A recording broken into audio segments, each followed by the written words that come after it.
இந்தியாவிலேயே தமிழ்நாட்டில்தான் வறுமையின் அளவு குறைவாக உள்ளது எனவும் தனிநபர் வருமானம் தேசிய சராசரியை விட 2 மடங்கு அதிகம் என மாநில திட்டக்குழு துணைத் தலைவர் ஜெயரஞ்சன் தெரிவித்துள்ளார். தமிழ்நாடு அரசின் மாநில திட்டக்குழுவின் செயல் துணைத் தலைவர் ஜெயரஞ்சன் எழுதிய புலம்பெயர் தொழிலாளர் வாகன உற்பத்தியில் தமிழ்நாடு உள்ளிட்ட நூல் வெளியீடு நிகழ்ச்சி அடையாற்றில் உள்ள முத்தமிழ் பேரவையில் நடைபெற்றது. திராவிடர் இயக்க தமிழர் பேரவை பொதுச் செயலாளர் சுப வீரபாண்டியன், இயக்குநர் கரு பழனியப்பன், திராவிட கழக துணை பொதுச் செயலாளர் மதிவதனி உள்ளிட்டோர் பங்கேற்று நூலினை வெளியிட்டு உரையாற்றினர். தொடர்ந்து பேசிய ஜெயரஞ்சன், இந்தியாவிலேயே தமிழ்நாட்டில் தேசிய சராசரியை விட வறுமையின் அளவு 2% வரை குறைவாக உள்ளது.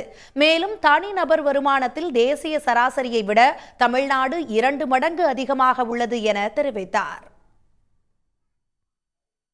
இன்றைக்கு தமிழ்நாட்டில் இருக்கக்கூடிய அளவு என்ன தெரியுமா?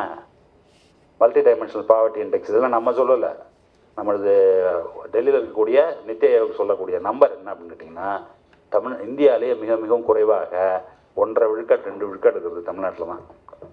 கேரளாவை விட இன்னும் கம்மி. இது எப்படி சாத்தியமாகும்? வீட்டில் இருந்தான்னாங்க இல்லையா? இப்போ ஜிஆர் 52% சொல்கிறோம்ல, படிக்க வைக்கணும்ல, எல்லாமே ஃப்ரீயாக கவர்மெண்ட்டில் பண்ணுறோம்னா இல்லை. அதுக்கப்புறம் காலேஜில் ஃபீஸ்னு ஒன்று இருக்குது, பிள்ளைங்க அதுக்கு ஒரு செலவு பண்ணுறது இருக்குது. அவ்வளோ அஃபோர்ட் பண்ணி அவங்களால படிக்க வைக்க முடியுது அப்படின்னா அப்போ என்ன அர்த்தம் அதுக்கு? வரலாற்று ரீதியாக எடுத்து பார்த்தோம் என்று சொன்னால், ஒரு காலத்தில் இந்தியாவுடைய சராசரி வருமானத்தை விட குறைவாக இருந்தது தமிழ்நாடு. இன்னைக்கு இந்திய சராசரியை விட கிட்டத்தட்ட 2 பங்கு இருக்கிறது தமிழ்நாடு. உடனுக்குடன் செய்திகளை தெரிந்து கொள்ள சன் நியூஸ் பெல் ஐகானை கிளிக் பண்ணுங்க.